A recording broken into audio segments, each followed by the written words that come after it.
बोला. अध्यक्ष महाराज, मला थोडंसं एक माहिती मला कन्फ्युजन आहे की आत्ताचं जे कामकाज चाललेलं होतं त्याच्याबद्दलचं त्याचं एक स्पष्टीकरण मला पाहिजे. अध्यक्ष महाराज, माननीय महसूल मंत्र्यांनी काही बिलं या ठिकाणी इंट्रोड्यूस केलेले आहेत.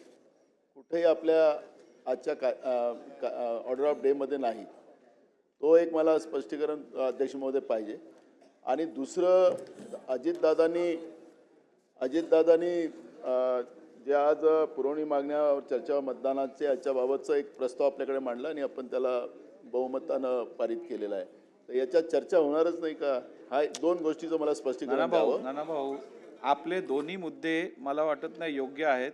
6 नंबरचा आपला ऑर्डर ऑफ द डे मध्ये ही चारही बिलं इंट्रोडक्शनसाठी दाखवलेली आहेत. 1 नंबर 2, अजितदादांनी जो प्रस्ताव मांडला आहे तो सन्मान्य उपमुख्यमंत्र्यांनी 57 अन्वय 3 दिवसाची मुदत कमी करण्यासंदर्भ ती जी तरतूद आहे ती शिथिल करण्यासंदर्भातला प्रस्ताव मांडलाय.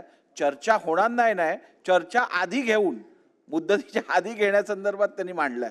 त्यामुळे तेच मला पाहिजे होतं.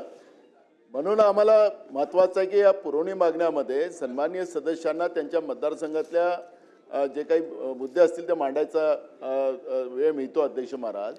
आणि म्हणून मला याला ते वेळ कमी करण्याच्या पेक्षा हे 3 दिवस नाना भाऊ हे टेबल पहिल्या दिवशी झालेलं आहे, असं काय करता? अच्छा, ठीक आहे, मी माझ्या विचार येतो. चला अध्यक्ष महाराज,